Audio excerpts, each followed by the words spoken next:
जालना जिल्ह्यामध्ये मागील 4 दिवसापासून मुसळधार पाऊस पडतो। या पावसामुळे अनेक शेतांमध्ये पाणी साचलेले, अक्षरशः शेताला तलावाचं स्वरूप प्राप्त झालेलं आहे। मी सध्या बदनापूर तालुक्यातील मात्रेवाडी शिवारामध्ये, आपण माझ्या पाठीमागे पाहू शकता की हे तळ आहे की शेत आहे हे समजायला मार्ग नाही। काल दिवसभर मात्रेवाडी शिवारामध्ये मुसळधार पाऊस झाला आणि कपाशीचं शेत आहे आणि अक्षरशः या शेताला तलावाचं स्वरूप आपल्याला आलेलं पाहायला मिळतंय।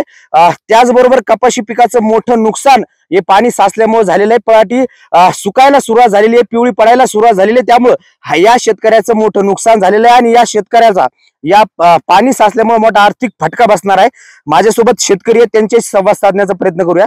दादा, अक्षरशः तलावाचं स्वरूप आलेलं दिसतंय शेतामध्ये, काय नुकसान होण्याची भीती आणि कसा पाऊस पडतोय सध्या? साहेब, खरं तर झालं गेल्या 2-3 दिवसापासून सारखा पाऊस चालला आणि तुम्ही जे बोलले की या शेतकऱ्याचं नुकसान, तर या शेतकऱ्याचं नाही, ते प्रत्येक शेतकऱ्याचं नुकसान आहे। तालुक्यात तुम्ही कोणत्या पण शेतात जा, आज आता isakal.com आहे देशातील नंबर 1 ची मराठी न्यूज वेबसाईट। प्रत्येक अपडेटसाठी isakal.com ला नक्की भेट द्या। झालं सारखं सलग 3 दिवसांना पाऊस चालली आणि कसं आता नेमकं हे तलाव आहे का आमचं शेत हेच कळणार झालं ना। 3 दिवसांना सारखा पाऊस जरा उघडा नाही झाला, हे नुकसान नाही तर काय, किती नुकसान आहे।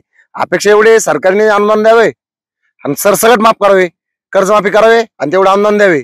बरं, आता ही कपाशी शेत जे आहे ते पूर्णपणे पाण्यात गेलेलं, गुडघाभर पाणी या शेतामध्ये साचलेलं, कपाशीचं काय नुकसान होऊ शकतं? कपाशीचं नुकसान म्हणजे आता जे पाण्यात गेलेलं तुम्हाला दिसतंय ना, ही कपाशी राहिलीच नाही, ही पूर्ण जळालेली लागली कपाशी।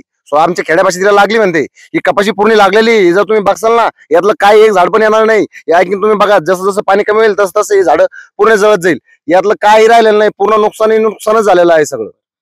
अजून काही शेतकरी दादा, किती एकर कपाशीवर लागवड केलेली होती, आता हे पाण्यात गेल्यामुळे किती रुपयाचा आर्थिक फटका शेतकऱ्या आणि तुमच्या परिसरामध्ये सगळी अशीच परिस्थिती आहे का? सगळं सध्याची पिरियडची तर सध्या हीच परिस्थिती आहे। सध्याची ही 2 एकर मध्ये कपाशी आहे आणि अर्धा एकरच्या आसपास इकडे सोयाबीन पण आहे। तुम्ही सोयाबीन बघू शकता, पूर्ण सोयाबीन पाण्यात जाईल, म्हणजे ती सोयाबीन आता काही येत नाही।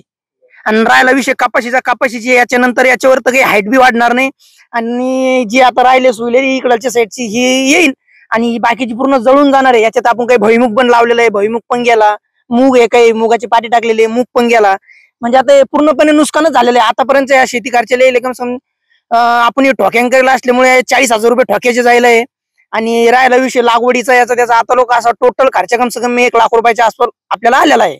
नाही, तुमच्या शेतात जी अशी परिस्थिती गुडघाभर पाणी साचलेले तसे सगळ्या शेतकऱ्याच्या मात्रेवाडी शिवारात म्हणजे बऱ्याच लोकांच्या शेतामध्ये पाण्यात तुम्ही बघू शकता। इकडे बाजूचं शेत आहे, इकडे ऊसाचं शेत, त्याच्या पाठीमागं पण आणखी पाणी आहे, इकडे पालीकडे या पौर ऑफिसच्या पलीकडे पण पाणीच आहे। कारण की 3 दिवसांना सलग पाणी चालू असल्यामुळे काही पाणी उघडणार नाव घ्यायला नाही आणि लोक देवाकडे मागते, कधी पाणी मागतो तेव्हा असं देतो की खूपच देतो, नाही तर मग कधी काय कोरडा दुष्काळ आहे, आता वल्ला दुष्काळ चालू झालाय। आता तुम्ही सांगा, शेतकऱ्यांना करायचं तर काय करायचं?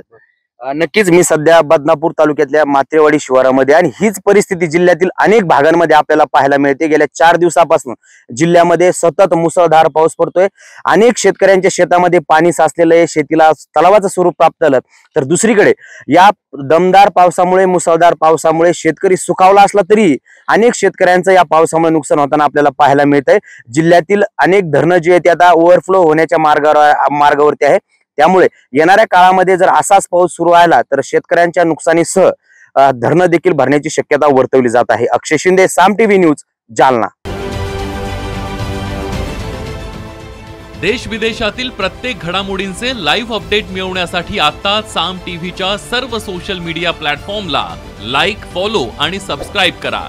तसंच सर्व नोटिफिकेशनसाठी बेल आयकॉन प्रेस करायला विसरू नका।